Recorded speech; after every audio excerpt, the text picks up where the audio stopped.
Chapter 4 Old Granny Fox Tries for Danny Meadow Mouse. Danny Meadow Mouse had not enjoyed anything so much for a long time as he did that game of hide-and-seek. He tickled and chuckled all the afternoon as he thought about it. Of course, Reddy had been it. He had been it all the time, for never once had he caught Danny Meadow Mouse. If he had, well, there wouldn't have been any more stories about Danny Meadow Mouse, because there wouldn't have been any Danny Meadow Mouse anymore. But Danny never let himself think about this. He had enjoyed the game all the more because it had been such a dangerous game. It had been such fun to dive into one of his little round doorways in the snow, run along one of his own little tunnels, and then peep out at another doorway and watch Reddy Fox digging as fast as ever he could at the doorway Danny had just left. Finally, Reddy had given up in disgust and gone off muttering angrily to find someone else for dinner. Danny had sat up on the snow and watched him go. In his funny little squeaky voice, Danny shouted, "Though Reddy Fox is smart and sly, hi-hum-diddle-dee-o, I'm just as smart and twice as spry, hi-hum-diddle-dee-o." That night Reddy Fox told old Granny Fox all about how he had tried to catch Danny Meadow Mouse. Granny listened with her head cocked on one side.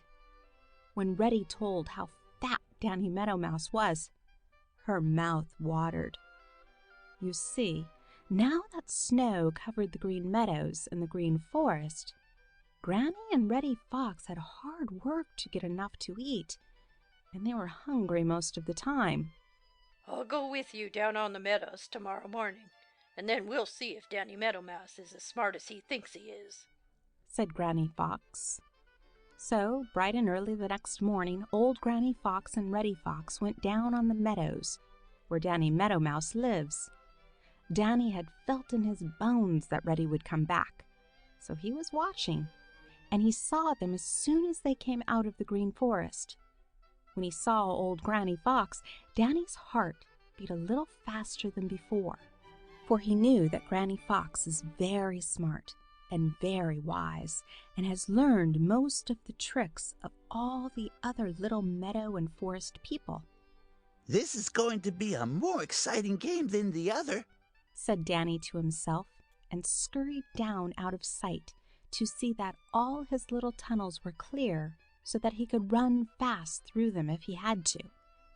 Then he peeped out of one of his little doorways hidden in a clump of tall grass.